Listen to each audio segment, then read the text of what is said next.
आओ जानते हैं महानता सत्य जी। किसी समय एक वन में कुमुद नाम के ऋषि रहा करते थे।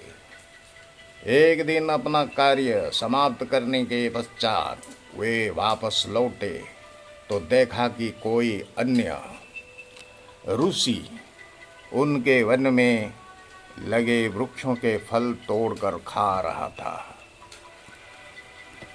ऋषि उनके नजदीक पहुंचे और पूछा, क्या आपने फल ग्रहण करने से पूर्व इस वन के अधिपति की अनुमति प्राप्त की है?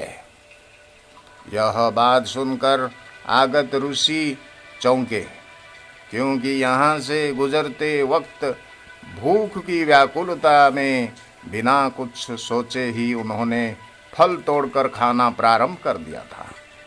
तब कुमुद ऋषि ने बताया कि यह उनका ही वन है और वे ऐसा समझते हैं कि बिना अनुमति प्राप्त किए किसी अन्य की वस्तु का उपभोग करना चोरी है, पाप है।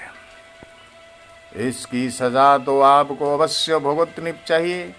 यह सुनकर उस ऋषि को अत्यंत पश्चाताप हुआ। कुमुद ऋषि ने उन्हें सुझाव दिया कि सजा देने का अधिकार तो राजा के पास ही है, अतः वे उन्हें अपना अपराध बताकर सजा प्रार्थी बने। ऋषि राजा के पास पहुंचे। सारा वृतांत सुनने के पश्चात राजा ने कहा कि इतना थोड़ा सा फल बिना पूछे ले लेना, वह भी उन जैसे ऋषि के लिए कोई पाप नहीं है। अतः मैं तो इसकी सजा देने में अक्षम हूँ। अगर कुमुद ऋषि इसे चोरी या पाप समझते हैं तो आप उन्हीं से क्षमा याचना कीजिए। यह सुनकर ऋषि पुनः वन अधिपति के पास पहुँचे और अपराध की सजा मांगी। इस बार कुमुद ऋषि ने जवाब दिया, जाइए, मैंने आपको क्षमा कर दिया। पर अब तो अपराधी ऋषि दृढ़ते सजा भुगतने के लिए। बहुत देर समझाने पर भी जब वे अपनी मांग से नहीं हटे तो कुमुद ऋषि ने वन से दूर कुटिया में जाकर तपस्या करने का सुझाव दिया और कहा कि शायद परमात्मा स्वयं ही उन्हें क्षमा कर दे। ऋषि का ग्लानि युक्त मन तो जैसे प्रतिक्षण ही उन्हें झकझोर रहा था। भूख प्यास सर्दी गर्मी की परवाह किए बिना वे कुटिया में जाकर ध्यानमग्न हो गए। 2 दिन की कठिन तपस्या रंग लाई। अपने अंदर एक नई शक्ति का अनुभव करते हुए उन्होंने सुना, हे वत्स, मैंने तुम्हें क्षमा किया।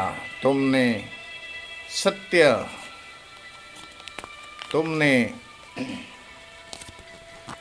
सत्य बताकर अपनी चोरी स्वीकार की। इसी पश्चाताप ने तुम्हारी आधी सजा से तुम्हें मुक्त किया और रही हुई सजा इस तपस्या से पूर्ण हुई। अब जाओ और अपना कर्तव्य फिर से शुरू करो।